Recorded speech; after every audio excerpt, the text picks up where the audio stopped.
សួស្តីអ្នកទាំងអស់គ្នាថ្ងៃនេះខ្ញុំមានវីដេអូមួយចង់ធ្វើការចែករំលែកអ្នកទាំងអស់គ្នាអំពីការប្រើប្រាស់ mailing នៅក្នុងកម្មវិធី Microsoft Word អូខេអញ្ចឹងជាដំបូងខ្ញុំត្រូវមាន file ចំនួន2ទី1ខ្ញុំមានជា file Word ដែលខ្ញុំដាក់ឈ្មោះថា mailing ទី2ខ្ញុំត្រូវមាន file Excel មួយណាដែលខ្ញុំដាក់ឈ្មោះថា video នៅពេលដែលខ្ញុំបើក file Word ទិន្នន័យផាន់ខ្ញុំមានតែប៉ុណ្ណេះទេហើយកន្លែងនេះគឺមាននៅតិចបក់ផាន់ខ្ញុំបង្កើតមាន3តិចបក់មួយសម្រាប់ដាក់ឈ្មោះតិចបក់មួយទៀតសម្រាប់ដាក់ភេទហើយតិចបក់មួយទៀតសម្រាប់ដាក់ថ្ងៃខែឆ្នាំកំណើតអញ្ចឹង3ចំណុចនេះខ្ញុំអត់វាបញ្ចូលទេគឺខ្ញុំទៅទាញទិន្នន័យចេញពី file Excel នេះមកអូខេ file Excel នេះមកឆនៅលើ sheet average អូខេអញ្ចឹងខ្ញុំទាញពី Excel នេះខ្ញុំទាញតែចំនួន3ដូចគ្នាទី1ឈ្មោះណាទី2 page ទី3នៅថ្ងៃខែឆ្នាំកំណើតអញ្ចឹង3ចំណុចនេះគឺខ្ញុំទាញយកទៅបង្ហាញនៅលើតិចបក់ដែលមាននៅលើកម្មវិធី Microsoft Word ផាន់ខ្ញុំនេះអូខេអញ្ចឹងកុំឲ្យអ្នកទាំងអស់គ្នារងចាំយូរខ្ញុំធ្វើការអនុវត្តតែម្ដងខ្ញុំសូមធ្វើការបិទ file Excel ចោលសិនអូខេខ្ញុំបិទទៅសិនបន្ទាប់មកខ្ញុំដាក់ cursor ឲ្យចំនៅលើតិចបក់ដែលខ្ញុំចង់បង្ហាញឈ្មោះដែលឈ្មោះហ្នឹងទាញចេញពី file Excel មកអូខេអញ្ចឹងខ្ញុំដាក់ទីតាំង cursor រួចហើយបន្ទាប់មកខ្ញុំចូលមក tab mailing អូខេបន្តមកទៀតខ្ញុំជ្រើសរើសយកពាក្យថា select receptionist អូខេខ្ញុំរើសយកពាក្យថា use an existing list ណា existing list បន្ទាប់មកខ្ញុំស្វែងរកទីតាំងដែលខ្ញុំដាក់រក្សាទុក file Excel ដែលខ្ញុំរក្សាទុកអញ្ចឹងខ្ញុំទៅស្វែងរកទីតាំងអូខេ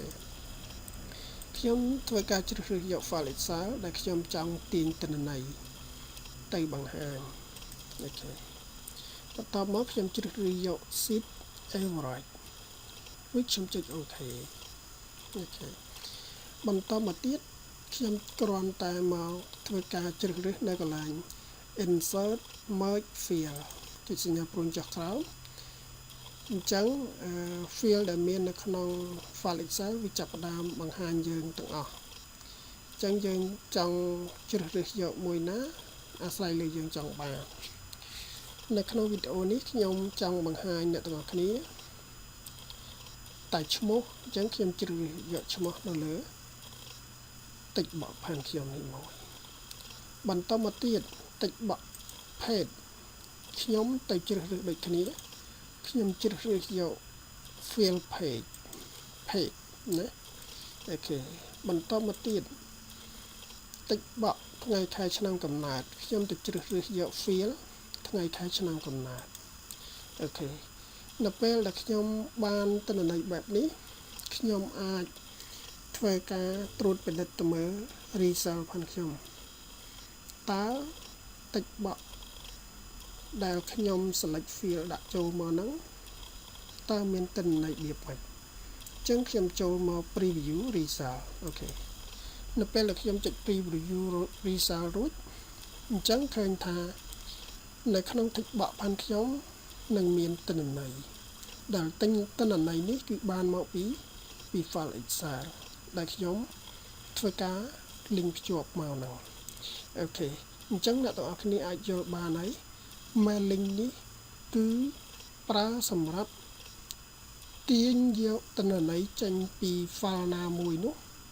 ឧទាហរណ៍ថាពី file Excel យកមកបង្ហាញនៅក្នុង file Word ដែលមានភាពងាយស្រួលនិងឆាប់រហ័សពុំចាំបាច់យើងធ្វើការវាយបញ្ចូលច្រើនដងណាពិបាកអញ្ចឹង mailing អាចជួយសម្រួលបែបហ្នឹងណាអូខេអញ្ចឹងគ្រប់ទិន្នន័យទាំងអស់ដែលបានយើងបានភ្ជាប់ណា គ្រប់ field ដែលមាននៅក្នុង file Excel នោះគឺត្រូវបានយកមកបង្ហាញនៅលើ text box ដែលមាននៅក្នុង file Word បានយើងហ្នឹងអញ្ចឹងយើងចង់ត្រួតពិនិត្យថាឥឡូវយើងមើលថាindex ទី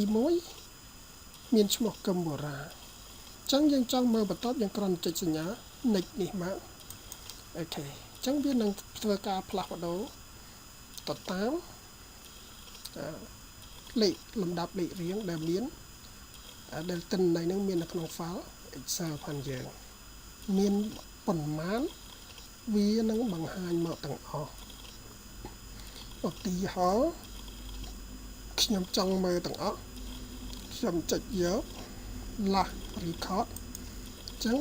វានឹងបង្ហាញមកលេខរៀងទី16 last record ហើយអត់មានទិន្នន័យទេណាអញ្ចឹងខ្ញុំបែកមកវិញណាបែកមកវិញ15 14អត់មានទេអញ្ចឹងខ្ញុំបែកមកទាំងអស់ first record វាមាន two record មានណាthree record មានfour record មានណាfive record មានតែរហូតដល់ record ទី16គឺអត់មានទិន្នន័យគឺ blank មានន័យថានៅក្នុង file Excel ផងយើងហ្នឹងគឺអត់មានទិន្នន័យទេអូខេអញ្ចឹងនៅពេលដែលយើងបង្កើតបានប៉ុណ្ណឹងហើយយើងចង់ធ្វើការ print ឬក៏ផ្ញើចេញណាឬក៏ save ទុកអូខេយើងគ្រាន់ចុចសញ្ញា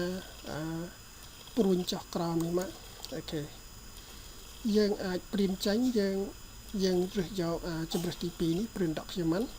យើងចង់ផ្ញើជា email ចេញយើងយកជម្រើសទី3 send email message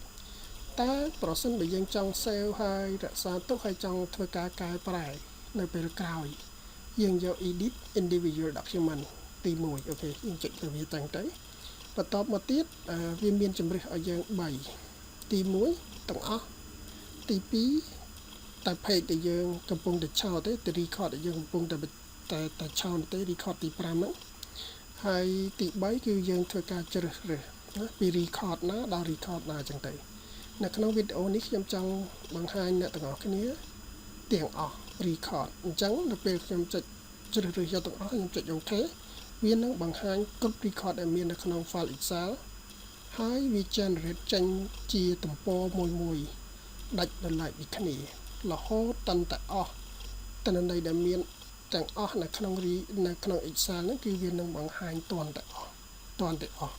អូខេអញ្ចឹងយើងចុច OK ទៅអូខេបន្ទាប់មកវានឹងចាប់ផ្ដើមបង្ហាញនៅក្នុងpage នេះ